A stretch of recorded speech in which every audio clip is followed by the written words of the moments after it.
Olá, minhas queridas alunas, meus queridos alunos, nós estamos de volta. Nós vimos em momento anterior, podemos analisar um pouco mais e relembrar as características dos impostos federais, estaduais e municipais. E agora nós precisamos entender o que é a obrigação tributária, né? Nós vimos esse assunto em sala de aula e a ideia é que a gente possa relembrar alguns aspectos aí fundamentais. Então, nós precisamos entender que, antes de tudo, nós temos na relação jurídico-tributária, nós temos a hipótese de incidência. O que é a hipótese de incidência? É aquela situação que está prevista abstratamente na lei como uma situação que faz nascer uma obrigação tributária. Então, quando a lei diz que o fato de você prestar serviços dentro daqueles que estão previstos na lista anexa da lei complementar do imposto sobre serviços de qualquer natureza, caracteriza um fato gerador e faz nascer, portanto, a obrigação de pagar o ISS-QN ou ISS, como alguns preferem. Então, isso é a hipótese de incidência, aquela hipótese abstrata que vem lá prevista na legislação. Depois, uma vez que nós temos a lei dizendo o que é o fato gerador, em qual hipótese haverá incidência daquele determinado imposto, nós temos o fato gerador. O que é o fato gerador, pessoal? Se não aquela situação em concreto.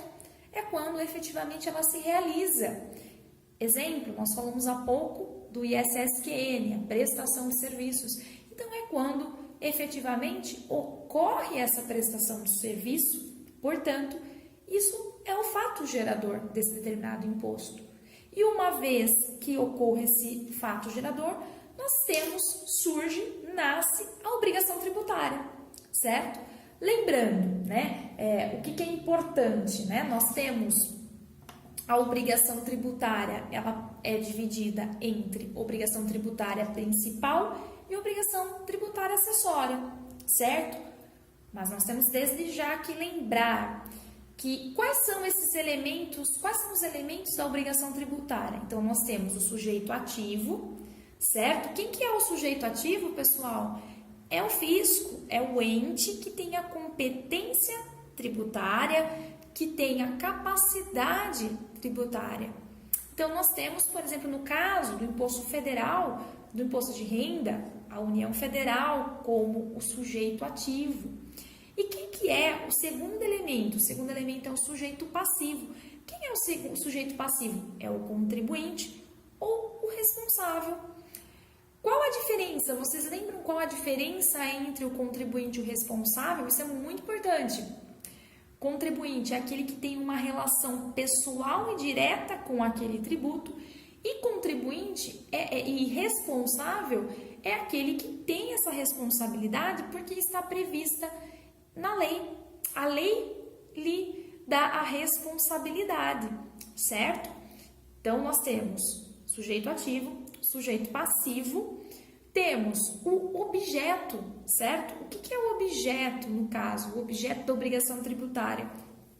Há o pagamento do tributo, a título de exemplo, certo? E qual que é a causa? A causa é o vínculo jurídico que existe entre contribuinte e fisco, que é um vínculo que decorre do quê? Decorre da lei.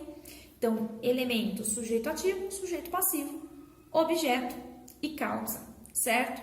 Falei há pouco, a obrigação tributária, ela se divide em obrigação principal e obrigação acessória, certo? O que é a obrigação tributária principal? Então, o que nós temos que nos lembrar, né? O que nós temos que ter em mente? A obrigação tributária, ela surge junto com o fato gerador, ela é a obrigação de pagar efetivamente o tributo, mas lembrem-se, a penalidade, a multa, quando ela se converte em valor, ela também se torna obrigação principal, certo? Lembrem sempre disso, que isso é importantíssimo. Segundo ponto, a obrigação tributária acessória. Nós vimos que se divide em obrigação principal e obrigação acessória. O que é a obrigação acessória, pessoal? A A obrigação acessória, ela vai decorrer também da lei.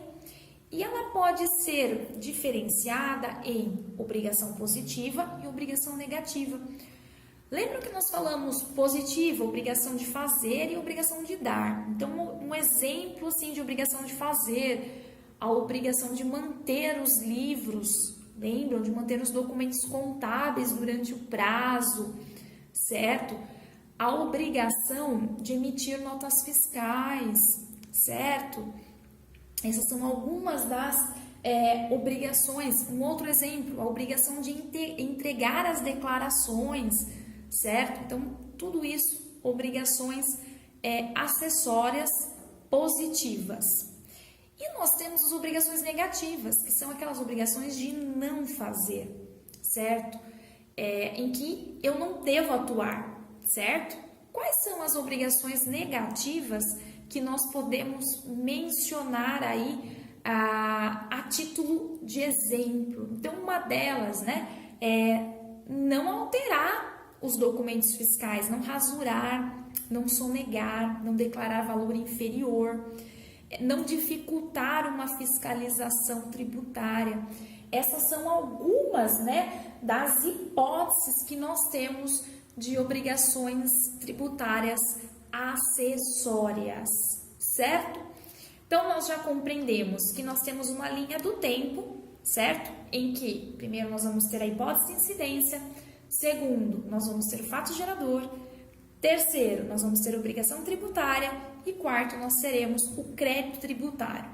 Então, a partir de agora, nós vamos, nos próximos vídeos, analisar nessa linha do tempo, em relação à obrigação tributária, um pouco mais do sujeito passivo, ou seja, do contribuinte e o responsável. Então, nós vamos analisar a responsabilidade e, no segundo momento, nós vamos analisar o domicílio fiscal, o domicílio tributário, para que depois nós possamos analisar a constituição do crédito tributário, principalmente as modalidades de lançamento e o prazo desse lançamento, certo? Então, no próximo vídeo nós nos vemos e abordaremos a responsabilidade tributária. Te vejo daqui a pouco. Fica aí.